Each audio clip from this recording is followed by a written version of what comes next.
Welcome back to cloudy aesthetics. അപ്പോൾ നമ്മൾ ഇന്ന് നോക്കാൻ പോകുന്നത് കോഴിക്കുഞ്ഞുങ്ങളെ എങ്ങനെ സീറോ കോസ്റ്റിൽ നോക്കാമെന്നാണ്.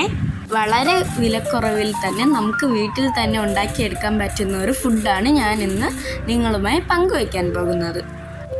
ഇവർ വെറും 1.5 മാസമായ കുഞ്ഞുങ്ങളാണ്. ഇവർക്ക് ഇതുപോലെ നല്ലപോലെ ഗ്രോത്ത് ഉണ്ട്. ഇവരാണ് നമ്മുടെ വീട്ടിലെ അഡൾട്ട് സൈസ്. ഒരെണ്ണത്തെ നമ്മൾ അടവയ്ക്കാനും ഇരുത്തിയിട്ടുണ്ട്. 1.5 മാസത്തിൽ ഇത്രയും സൈസ് വയ്ക്കുക എന്ന് പറയുന്നത് വലിയൊരു കാര്യം തന്നെയാണ്. പിന്നെ ഇവരുടെ ഇടയിൽ കുറച്ച് കൊത്തും കാര്യങ്ങളൊക്കെ ഉണ്ട് കേട്ടോ. അതിനെന്തെങ്കിലും ഒരു സൊല്യൂഷൻ അറിയാമെന്നുണ്ടെങ്കിൽ കമൻറ്റ് ചെയ്യാൻ മറക്കരുത്.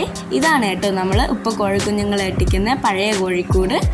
ഇത് നമ്മൾ പുതുതായിട്ട് ഉണ്ടാക്കിയതാണ്. 2 ദിവസം ഇവിടെ കോഴിക്കുഞ്ഞുങ്ങളെ വിട്ടിട്ടുണ്ടായിരുന്നു. എന്നിട്ട് നമ്മൾ പഴയ കോഴിക്കുട്ടിലോട്ട് തന്നെ മാറ്റി കേട്ടോ. അപ്പം നമുക്ക് നേരെ നമ്മുടെ സബ്ജക്റ്റിലോട്ട് വരാം കേട്ടോ. നമുക്ക് ആവശ്യമില്ലാത്ത കുഞ്ഞു വാഴകളുടെ തൈ ഉണ്ടല്ലോ, അതാണ് നമ്മുടെ ഇവിടുത്തെ മെയിൻ ഐറ്റം എന്ന് വെച്ചാൽ നമുക്കിതിനെ എല്ലാത്തിനെയും ഒന്ന് അരിഞ്ഞെടുക്കണം. നമുക്ക് ഇവരെ കുഞ്ഞു കുഞ്ഞു പീസുകളായിട്ട് അരിഞ്ഞെടുക്കാം. ഈ ഒരു പ്രായം വരെയാണ് നമുക്ക് എടുക്കുക എന്നുള്ളത് കേട്ടോ. ഇതിനേക്കാളും വലുതായി പോയാൽ കുറച്ച് പാടായിരിക്കും ഇവർക്ക് കഴിക്കാൻ വേണ്ടി. അതുകൊണ്ട് ചെറിയ ഇതിൽ തന്നെ നമ്മൾ ഇവരെ ഒന്ന് വെട്ടിയെടുക്കുന്നുണ്ട്.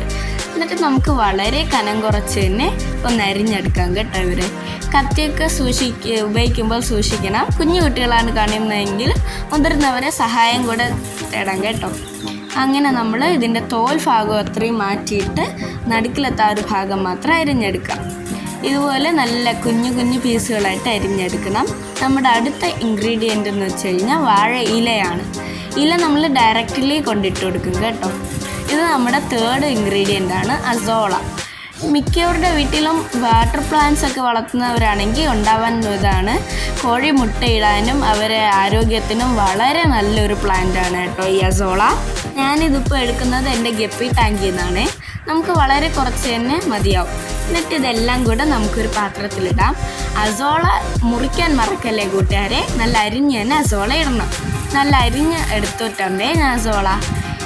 ഇത് രണ്ടും നമ്മൾ ഇതിൽ വാഴയുടെ പീസാണ് കൂടുതലായി എടുത്തിരിക്കുന്നത്. നമുക്കിനി കുറച്ച് അരിയും കൂടി ഇടാം. അതിനുശേഷം നമ്മൾ ഫുഡ് കഴിച്ചിട്ടുള്ള ബാക്കി വേസ്റ്റ് ഉണ്ടല്ലോ, അതാണ് നമ്മളിവിടെ യൂസ് ചെയ്യുന്നത്. നിങ്ങൾക്ക് കോഴികൾക്ക് നിങ്ങളുടെ വീട്ടിൽ കിട്ടുന്ന എന്ത് സാധനം വെച്ചിട്ടായാലും ഫുഡ് ഉണ്ടാക്കാവുന്നതാണ്.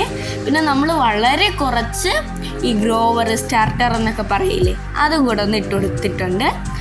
അതെല്ലാം കൂടെ ഇട്ടൊന്ന് നമുക്ക് കുഴച്ച് കൊടുക്കാം. വീട്ടിൽ നമ്മുടെ റേഷൻ കടയിലൊക്കെ കിട്ടില്ലേ ആട്ട, അതാണ് നമ്മളിവിടെ യൂസ് ചെയ്യുന്നത്.